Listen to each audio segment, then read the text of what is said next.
Yeah. But I've even been talking to some breweries out here that are starting to consider dropping the seasonal pattern as well. Just that, and you know, if you pay attention to the craft industry, you know, your Oktoberfest starts showing up on the shelves these days in August, and it's a lot of the breweries always trying to stay one step ahead of it and get that next seasonal bump in sales. And you know, so you know, one of the things starting to drive me nuts is, you know, seasonals that I have intended for certain times of year are now coming out 3 months too early and then aren't available, you know, during the time of year that you wanted them to come out. Yeah. And a lot of brewers are kind of getting to that same frustrated point as well. And so, what a new kind of paradigm I'm starting to see emerge is just the simple limited, you know, the concept of just, you know, having limited releases instead of seasonals. Oh, I like that. Well, I mean, Bee Nectars use that to great effect. Yes, exactly. They do. You know, and they have limited releases, and at the same time they have returning favorites. So it'll be a limited release. You know, Zombies Take Manhattan, and then everybody will clamor and clamor and clamor and clamor. So they'll do another limited release of Zombies Take Manhattan, and then put it in the wrong fermenter and end up having to rename it and do a new net label, and that was a whole other thing. But you know, so I think that's a really good concept, because in the end, that lets you keep bringing back the ones that people love the best, and they don't have to go, oh wait, that doesn't come out until fall, and I don't really want to wait a whole year. And without having to be married to it in case you know, really just want to do something different. Exactly, yeah. So you can say, nope, we're sorry, the last round of, you know, of Pumpkins Forever is done now, and so this is what we got left, and when it's gone, so come and get it. We're not making more until we feel like it. That's right. And, well, it's your meadery, so you can do that. But it's cool, too, because in a certain way, I think it leaves people wanting. Exactly. And, you know, well, like I said, due to the way you know, trying to introduce the concept of seasonal mead has gone out here, you know, Spooklight has never left the pumpkin pie spices never left my tap here at the meadery. And, you know, even some of us here are just like, it'd be nice if we ran out of it for a change. I saw that, I'm thinking, you know, it says seasonal. Our fall seasonal offering is a pumpkin pie spice mead, and I'm going, yummy, but wait, it's not fall. Who cares? I'm still having my pumpkin spice lattes. I know, right? Same here. Well, hey, I love pumpkin spice.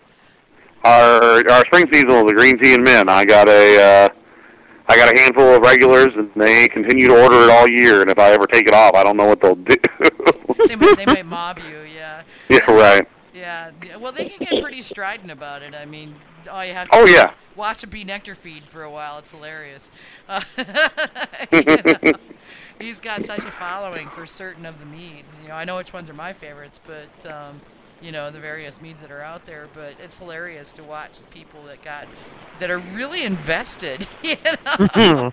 Yeah, exactly. They're invested in their regular or their preferred beverage of the day, and when you take that away, they really get testy about it. They get testy about that, yeah. So, you know, I mean, my answer to that is, and you haven't bought 20 cases of this for your personal stash. Why exactly?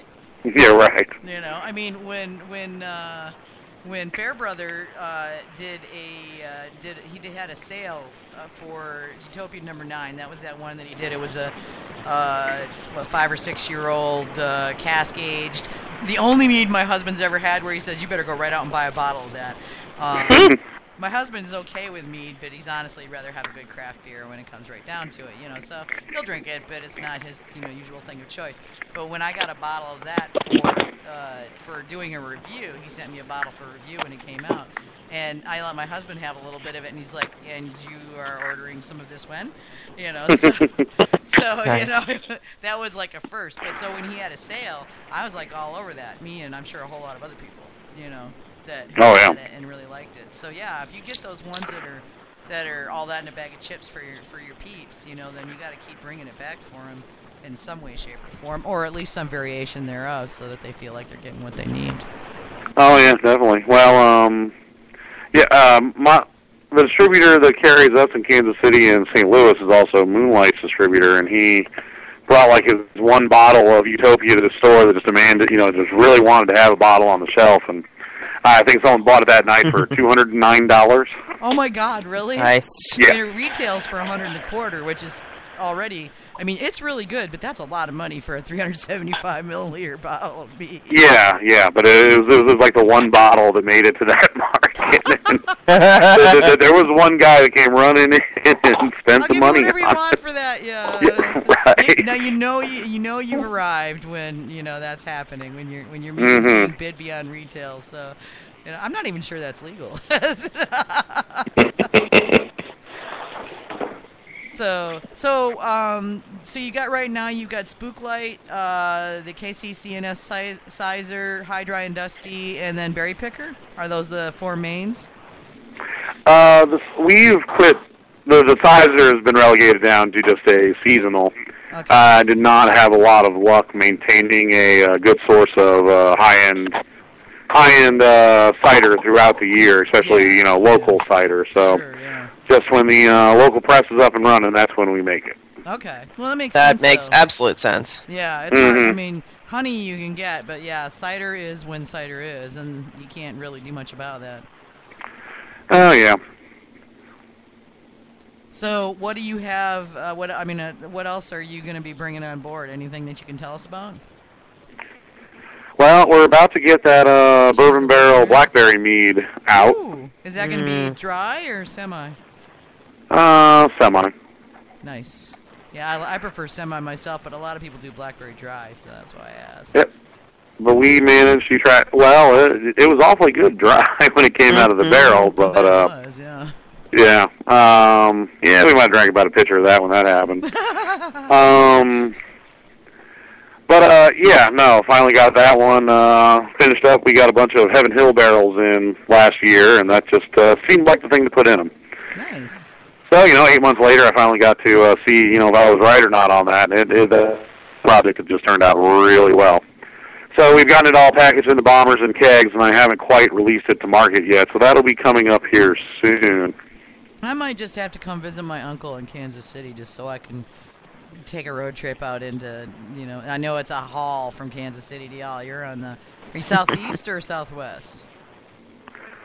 Missouri. Little to the southeast from us, more directly south, really. Okay. But only about 2.5 hours. Oh, that's not so bad then. Yeah, because, if I come out there, I can go see you guys, and I can go see Pirtle, and, there's a couple of other places to, make sure I get... Yeah, Pirtle's just north of Kansas City. Yeah. I stopped out there last time I went to visit my uncle many years ago. So, he lives in Overland Park, so... Mm-hmm. But that's... Well, and there's more coming up out in that area. Moonstruck is really starting to spread down into this area, and I think they're doing a big mead fest of their own coming up here in August, I think. Yeah, I'll have to get him to send me the details. Yeah, and just FYI, whenever you guys have got something coming on, let me know. I'll put it on the show. Oh yeah. Well, yeah, we'll definitely have to. We announced your biker bash last weekend, so. Yeah, well, exactly. Yeah, when we do something bigger like that. But yeah, that was really cool. I got to get my hands on some of that berry picker. That sounds really interesting. Yeah, that one turned out really well, and I've actually just revamped the recipe on that, and it's doing even better now than it was. And strawberries, blueberries, blackberries, raspberries. Sign me up. How can you go wrong? I know, right? Is there any downside here? And it's sweet, but not too sweet. No, it's got a pretty good sharpness from the blackberries. Nice. I like that. And a lot of all that super sweet from the raspberries and strawberries. Well, yeah, and especially with all of our session meads, the idea is a lot of people try those for and it's the second mead they've tried. The first one they tried was someone's ridiculously sweet, home brew or something they picked off the market that was very, very, very, very sweet. And one of the things people continue to remark about our session meads and that we strive for is to keep them very well balanced. Yes. And at least with that line of meads, not to let them swing too far from one side to the other. Yeah. Well, and you guys have done pretty well in competitions too, haven't you? I seem to remember seeing your names pop up a fair number of times at the Mazer Cup. No, I don't think we've ever won anything in the Mazer Cup. I thought you had. I could have sworn. Maybe it was just because I was hanging around with you guys and just, No, I've never done a great deal of entering at the Mazer Cup either. Well, true. Well, originally the session category was very, very small, and lately well, right, and then it gets to be the same thing over again. Now we're trying to. Before it was just sending one or two in along with, just a couple of others. And now it's sending, whichever one's in to compete in, against like 50 or something like that. And what was the number this year for hydromels? I don't know. It was big. I know that. I didn't get to go, so and I'm not on the board anymore. I stepped down. Oh, right. Yeah, so I'm trying to work with the AMMA and help them build things. So if only so many balls I can keep in the air at once. But yeah, I know that feeling. I know, right?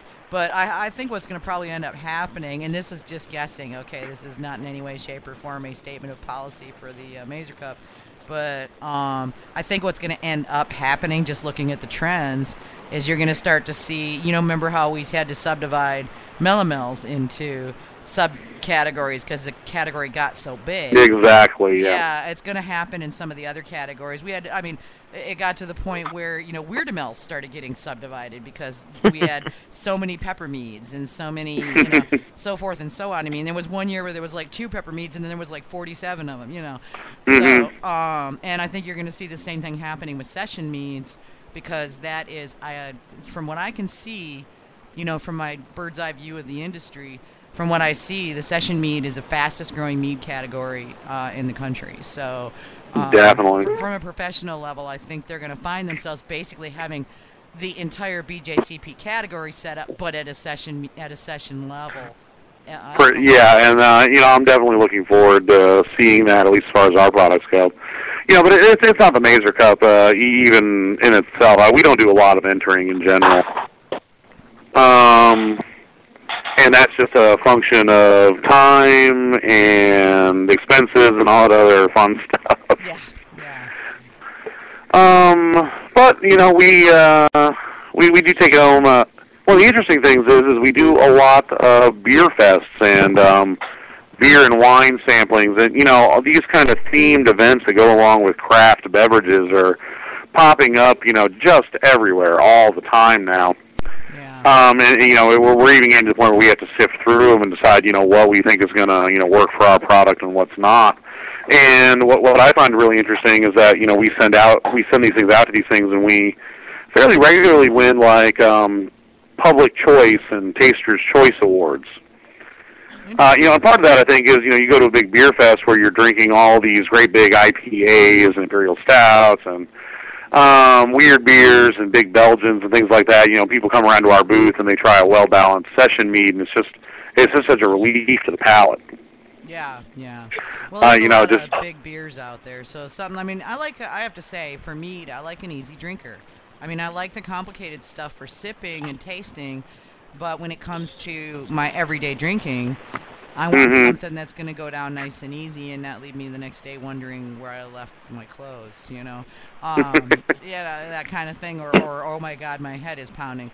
So, because my choices are a lot more limited than they used to be before I got sick, so, I have to be pickier these days. But it sounds like you guys are, kicking butt and taking names out there. I'm just, kind of waiting for you to start distributing here. Can't hate. Yeah, it'll probably, what was that, North Carolina? North Carolina, yeah. We are working on Asheville at the moment. My brother-in-law lives there. He's been running a whisper campaign on our behalf for like the last 6 months. He keeps swearing he's almost there. Well, they've got mead-aware distributors out there because there's like 3 meaderies in the Asheville area, so. Exactly, they're popping up. Yeah, their distributors are mead-aware. Fox Hill's been out there for years, and there's 2 new ones that have popped up in the last couple of years. So.